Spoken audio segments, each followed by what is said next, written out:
কান্দিয়া কি বান্ধিয়া রাখা যায়, যদি সে থাকিতে নাহি চায়।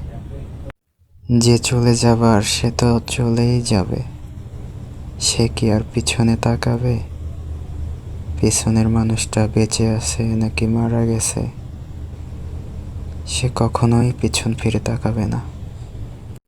একতরফা ভালোবাসা আসলে এমনই হয়। অপর পাশের মানুষটা বেঁচে আছে নাকি মারা গেছে, সে কখনোই পিছু ফিরে তাকায় না। আমরা মানুষ সবসময় ভুল মানুষকেই গুরুত্ব দেই বেশি। এই জন্য তো তাহারা কলিজার ভিতরে ঢোকে, কলিজাটা ছিদ্র করে চলে যায়। আমরা ভুল মানুষকে নিয়েই সারা জীবন বেঁচে থাকার স্বপ্ন দেখি, আর সেই স্বপ্নগুলোই আমাদের কাল হয়ে দাঁড়ায়। তারা যে কখন পেছনে ছুরি মেরে চলে যায়, এটা আমরা বুঝতেই পারি না।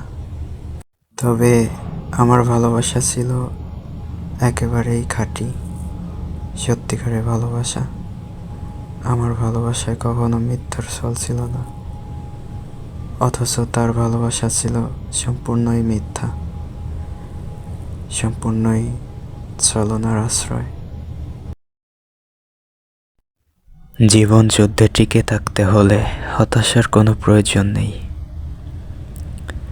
এটি শুধুই একটি কাঁটার মতো, যা আস্তে আস্তে মানুষের অন্তরকে নষ্ট করে দেয়।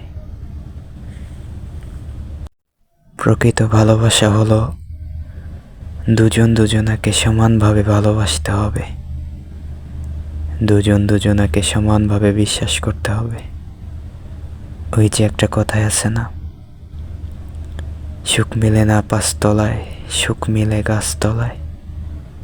আসলে ভালোবাসার মধ্যে যদি দুটি মন এক না হয়, তাহলে সুখ কোথাও নাহি মিলবে। তবে আমি একজনকেই ভালোবেসেছি, আর মৃত্যুর আগ পর্যন্ত শুধু তাকেই ভালোবেসে যাব। সে যদি আমার নাও হয়, তারপরেও আমি তাকেই ভালোবাসব। যে কোনো পরিস্থিতিতেই আমি তাকে ভালোবাসব। কেন এত চিন্তা করো? আমি তো আছি তোমার পাশে, আর সব সময় থাকবো। এই কথাটি বলার মানুষ সবার ভাগ্যে থাকে না। আসলে অধিকার দেখাতে গিয়ে যদি কেউ হারিয়ে যায়, তাহলে সে তো তোমাকে কখনো ভালোই বাসেনি। তাই তো জোর করে অধিকার খাটানো উচিত না কারোর উপরে।